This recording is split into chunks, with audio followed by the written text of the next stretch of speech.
Following a week-long pause to celebrate the Lunar New Year, the Constitutional Court on Tuesday resumed its hearings of the president's impeachment trial. We have more on Press Perspective today.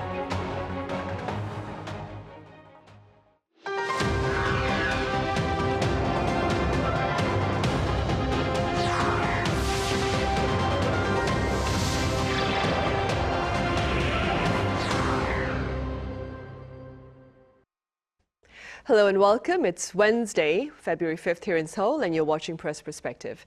Today we talk about the latest events regarding the impeachment trial of President Yoon Suk Yeol, who attended the fifth hearing at the Constitutional Court that took place yesterday afternoon. For more on this, I have Chloe Borgnon with France 24 here in the studio. Chloe, it's great to have you back. Hello, it's nice to be here again. I also have Kelly Kasulis Cho with the Washington Post with us. Kelly, welcome back. It's an honor to be here, as always. Right. Chloe, we'll start with you. Let's begin with details from the fifth hearing of the impeachment trial against the president that took place yesterday. Yeah, so as you know, President Yoon Suk Yeol is still imprisoned at the moment. So he's held in detention, but he was present for at the impeachment hearing at the Constitutional Court yesterday. He arrived with a convoy of black SUVs who were bringing him inside the Constitutional Court tribunal, and the hearing was scheduled at 2 p.m. So this hearing was mostly about all the witnesses that were brought by and interrogated by the legal team for the National Assembly. They're the ones who are playing the role of prosecution in these specific hearings at the moment to decide if the impeachment has to be validated or nullified. It's interesting to know that the people who were coming to testimonies were two former military commanders and an ex-spy agency. So all of them were heads of the agencies before at the time of the martial law. They have been stepping down at the moment, or most of them are being involved in a way or another with the martial law. It's interesting to see that because it goes to clash directly with the line of defense of President Yoon Suk Yeol. We might come back to this later on, but just to give a very brief view on this, he has mostly been saying that he denied the fact that he ordered militaries to get into the National Assembly to arrest the parliamentary members. So that was one of the points that was discussed yesterday. And he also said that for him, the short-lived martial law was not a total failure, but was probably shorter than expected. Right, and as Chloe mentioned, Kelly, yesterday's hearing included an interesting lineup of military officials. What were some of your takeaways? Yeah, I think one of the biggest takeaways for me about what's been going on lately, including this morning, is that the people around Yoon are starting to maybe worry about themselves and their future, and they've decided to take a page out of his playbook and go mum. And refuse to answer any sort of investigative questions at this point or to show up to parliamentary hearings. This morning, the former defense minister, Kim Yong-hyun, he refused to show up to a parliamentary investigative hearing, despite the fact that he's in custody, honestly, because probably he's worried about the fact that he's facing insurrection charges. And so I think that this is going to be an issue for investigators because a big part of what happened with the martial law declaration is parsing apart whose plan this exactly was, how far was the Korean government at that time willing to go. I mean, there's still a lot of speculation about whether or not members of parliament could have faced violence or a forceful takedown when they were trying to, swat down the declaration of martial law. And if no one's cooperating in Yoon's inner circle, and this event, this plan to declare martial law was isolated to that inner circle, it's going to be really hard to investigate. And that kind of gives these people who are facing charges the upper hand here. Right. And Chloe, simply speaking, what has been President Yoon Suk Yeol's argument against his impeachment at the Constitutional Court? And similarly, what has been the basis of the parliamentary panel's call for his removal from the top office? Yeah, so his main arguments, as I was saying before, one of the first one is saying that his action was a warning to the opposition, like the Democratic Party, while he denied giving the order to arrest the politician. So what he's saying is it was just an alarm signal to declare martial law and not a will to really implement a strict rule of martial law. He also said that it was really brief and it did not restrict the people's basic rights. So that's something we've been hearing quite a lot recently. They've been like this legal team has been adding a lot to that point of it was mostly like a warning system and not something to bother the Korean citizens. The other thing is, he's been saying that a few weeks ago already, but he's still saying it, is nothing happened. No one was killed, there was no bloodshed, nothing happened during the martial law, and when the parliament member voted it down, he took it out. So that's kind of the way they're all playing against the rebellion charges, just saying nothing happened, it was okay. And then there was also, yesterday he admitted that he sent troops to the National Election Commission. So that's something he has been saying was true, that he did ask them to go there. And because according to him, he was speaking about election fraud again. So that's something that he's been speaking about a lot as well. That's the idea that there were fraudulent elements in the latest elections, and that's something new that he admitted doing this time, sending the troops there to the NAC. Right, and the election fraud he's talking about is the general election that we had early last year. Kelly, President Yoon also faces a separate criminal prosecution into charges of insurrection that Chloe just mentioned. What's the latest on that front? Yeah, I mean, I think for the average person, this can be a little confusing because all of this is connected back to the declaration of martial law, and these things are interconnected. But there are two separate things going on here. There's an investigation looking into whether or not the president violated his powers as a president, violated the Constitution, had a proper national security basis to declare martial law. And then there's the separate criminal kind of proceedings going on about whether President Yoon is guilty of insurrection, which is basically trying to overthrow the government and take power, to stage a coup, and what extent he was willing to violate rights to do that. So, yesterday there was a lot of reporting in Korean media suggesting that his first preparatory hearing on the insurrection charges is scheduled for February 20th. I don't believe that's been confirmed, at least not as of last night. So it's not really clear, but it suggests that later this month, we're going to start to see the ball rolling in terms of the legal process of looking at whether or not he's going to end up potentially in prison for years. But it's going to be a very slow process, I think. Right.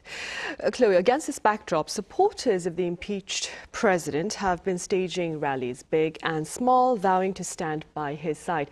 How do you explain this moral support from some members of the public here? Yeah, so it's been an unwavering support, I would say. This is the rallies that we saw a bit less at the very beginning, but they were still here. I remember for the first votes of the first impeachment vote, they were already in Gangwamun, while the anti-Yoon Suk Yeol, the one who were asking for his impeachment, were in front of the National Assembly. So the people have been here, but I feel like they have been gaining momentum and they have been more and more vocal in the recent weeks. So they were there for the impeachment vote. They were there as well when there were threats of arresting the president. So they were in front of his house. And recently they've been coming up to the Constitutional Court for every hearing. So I feel like when you talk to them, you can feel that there is a bit of anger for them. And they have a feeling that they are not well listened to. There is this idea that the president had, for them, that he had the right to declare martial law. There's also, again, this story of election frauds that's been going on. We can see the panels like remind us of Trump's motto, "Stop the steal." So the momentum has been going on a lot. And it's interesting to see also that there have been more violence as well. So the words were pro-Yoon Suk Yeol supporters who got into the tribunal on the night of the 19th of January last time. So the profile of the protesters, of the pro-Yoon Suk Yeol members, is mostly of the new right. So that's people who are from the Taegukgi movement, so the ones we see with both the Korean national flag and the American flag as well, national conservatism especially, and then there is also a bit of evangelist movement as well, with, for example, Arirang Church and the pastors Chon Kwang-hun, who was also a lot during the protests. So that's mostly the profile that we can see, and they have been like more and more vocal because they don't want to lose, like they want to show their support actually to the president. Right, and staying with these people, Kelly, there is also strong belief among President Yoon supporters that a vote of confidence from US President Donald Trump would serve strongly in favor of the Korean leader. Hypothetically speaking, Kelly, because we do realize that Korean politics is the least of the president's concern, the US president's concerns. I mean, he's just laid claim to the Gaza Strip. But hypothetically speaking, what may be the potential merits and setbacks of Trump's take on Yoon's fate, do you think? Right, yeah, just to reiterate, I mean, this is a completely hypothetical scenario, and I think the reason that it's being talked about at all in the Korean media is because that small segment of Yoon's most fervent supporters, which is not the majority of the Korean population, I just want to emphasize, would hope for some kind of pie in the sky like underwriting or support from President Trump, because what we've seen from Trump is that he's really willing to take foreign policy that has existed for decades and completely reverse it overnight, sometimes on what appears to be a whim. And so he's kind of a clean slate when it comes to the future of geopolitics. And so he is able, he holds the power and sometimes even the will to support figures that are not very popular. We saw this with his comments of admiration for North Korean leader Kim Jong-un. We saw today, for instance, that he's trying to lay claim to Gaza, and he said that the U.S. wants to, quote, take it over. These are big, big departures from kind of the international liberal world order. And so if he were to do that for President Yoon, I mean, it would essentially legitimize what he's done, maybe not on a legal sense, but it's one major world leader supporting the actions of another major world leader that are highly controversial and largely condemned, right?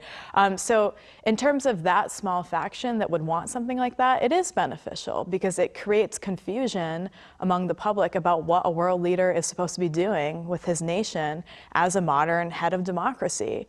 For people who don't support the declaration of martial law, I think the setback there is that it's this continued backsliding that analysts are talking about of democratic values, where the baseline, the norm for what is acceptable in a democratic developed world power is changing. And these kind of things, I mean, some argue are the beginning of the rise of a more authoritarian figure. And so in that sense, it would be another sign of our values kind of globally changing a little bit. Right. Chloe, do walk us through the events that will take place if President Yoon Suk Yeol is removed from office, and also through the events that would occur if he is reinstated. Yeah, so that's all through the Constitutional Court that is at the moment going through the hearings. They have 180 days to take their decisions. Once it will be taken, they have, so if they decide to appeal the impeachment, it will be the same situation as Park Geun-hye, who also got impeached. So then they will have 60 days to organize new elections, presidential elections for South Korea. It needs to be done quickly to get a new leader, obviously. During all that time, the current acting president, Choi Sang-mok, will still be acting president until the new president gets elected and gets into position. It's interesting to note that in case of a new presidential campaign, the People Power Party will also need, in those 60 days that are quite a short amount of time, they will also need to get a candidate that would be, well, explicit candidate, because for now, some candidates have been tested, but they're all saying that they do not think about it. Because for the moment, President Yoon Suk Yeol is still the president. So that's the thing where the Democratic Party could get a head up in the campaign on that point, because they could already be thinking about this option. If there is no impeachment, that was the case with the president Roh Moo-hyun, then Yoon Suk Yeol will be reinstated. So in that case, he would step back into position, and again, Choi Sang-mok will quit the position of acting president. That means also we still have the question of the prime minister who was acting president who got also impeached. So that would be a separate case. So that might be, you know, there might be some movement in the government if he got to be reinstated. But in that case, he would just get back to his post and it would be back to normal. Right, well, we'll have to wait and see then. Kelly, broadly speaking, regardless of who takes a power here in Korea, what appear to be the diplomatic priorities for Seoul now that the Trump administration has re-entered the White House? Well, whoever takes charge, I think their biggest priorities are probably going to be, and this is a little obvious, the U.S. and China. For the past few weeks, since all of this political upheaval has been happening, we've been talking on the show about how South Korea is not on the strongest footing in this kind of leadership vacuum to deal with things with the United States, like a potential renegotiation of the U.S.-Korea trade agreement, the stationing of U.S. troops in South Korea, or the North Korea question. So I think those are all going to continue to be important. With China, it's an interesting moment right now because with the trade war that Trump has waged with China, where he's enacting 10% tariffs, South Korea is kind of in a precarious situation because its strongest ally in terms of defense and trade is arguably the United States, but also China is a very big, important part of both of those things. I mean, the North Korea question has always been a matter of Chinese influence on North Korea, and also South Korea is an export-driven economy and uses a lot of Chinese goods, and so it's going to be really hard to kind of walk the right diplomatic line there where you're not upsetting the Trump administration, but you're continuing to maintain a very important relationship with China that also doesn't upset them. And there might come a point where Trump tries to levy his relationship with South Korea against China, and then Korea's going to be really, left with a hard question and is going to have the right people in place to deal with that sensitively. Japan is important, as always, because of what's going on with North Korea. It's not clear if they're going to take this moment to enjoy being ignored on the global stage or if they're going to take advantage of the fact that, the U.S.'s attention is elsewhere. And then I would just argue that this might be a time where Korean leaders might look at continuing to develop those relationships that they've been developing with other nations like Saudi Arabia, swaths of Africa, and Europe as well. You could argue that as Trump continues to ratchet up tensions with Europe and with other major partners, that South Korea could swoop in and take advantage of that. I really don't know the answer, but I think right now, given the closeness of Seoul to Washington, diplomatic maneuvers are going to be extremely important in the next year. All right, and staying with diplomacy, Chloe, do you expect changes to the alliance between Seoul and Washington under Mr. Trump? And for that matter also, what are your thoughts with regard to the alliance between the US and Europe? Yeah, so for the South Korean and US relationship, just like Kelly just said, it's true that we discussed about the fact that they have to be quite strong going forward, having diplomatic ties and everything. The fact that there is, at the moment, only an acting president make it hard for South Korea to get back into the game and to really launch discussions with Donald Trump. By the way, Choi Sang-mok himself said yesterday that he has voiced concern actually about the global tariff wars because, as Kelly said, South Korea is dependent on exports to get a good balance for the commercial goods. And the problem is right now we can see that Donald Trump's priority is to kind of protect America. It's America first. And he's been like throwing war against Canada, Mexico, and everyone. But so South Korea has to be careful with that. They have to be really developing the diplomatic links. So I feel like they have to be really careful, especially in the key sectors, such as semiconductors or the car making, and as well as shipbuildings. I know that Donald Trump said before that he wanted to develop this kind of links with South Korea. So that's kind of the kind of economic matters that the country can develop at the moment, but they have to be acting forwards and going on through it. When we have a look at Europe at the moment, Europe is kind of also ignored for now by Donald Trump, but we can see that every little alert that has been going on, the European nations have not been answering together. They are kind of scared and I feel like a bit surprised maybe about what's going on, but answers have not been unified between the different nations of Europe, and that's something that the European nations have to develop again, being able to be together, facing the US, because Europe together is a stronger ally or enemy at least against the US, while if they are all separated, France compared to the US is not that strong. So they have to be working together, knowing that there is still the question of the Russian war in Ukraine. That will be a very big theme and a very big, strong, important point for the defense and the global peace in Europe as well. Right, seeking solidarity among European countries, I mean, would make sense, of course. Kelly, what about the trilateral partnership among Seoul, Tokyo and Washington? What do you suppose is the fate of that under the Trump administration? Yeah, it's really unclear for a number of reasons. One, that the need for that partnership to strengthen and ramp up from kind of the dwarf state that it has been in the last 5 or 6 years really will depend on how much North Korea acts up. I think Trump has made it pretty clear that he's got his mind on other things like Mexico, Canada, China, now Gaza, Ukraine and Russia. And so if things start to heat up with North Korea, I think there will be an imperative to jump in there and strengthen that partnership. Reuters reported in June of last year, so about 6 months ago, that Trump's closest circle has kind of told officials in Seoul and Tokyo that they want to strengthen that trilateral partnership. But that's all based on anonymous sourcing, and that was 6 months ago. And one thing we know with Trump is that things can change on a dime, right? I read a really interesting number of analysis pieces about this, one from the East Asia Forum that had kind of argued that Trump sees himself as a deal maker, and those deals for him, it really doesn't matter if he's making them with friends or foes, whether it be Putin or a longtime U.S. ally. And what they were suggesting there is that this longtime understanding of the liberal international order, or these sort of natural alliances that the U.S. and Korea and Japan are all in alignment, that those could be threatened and changed overnight.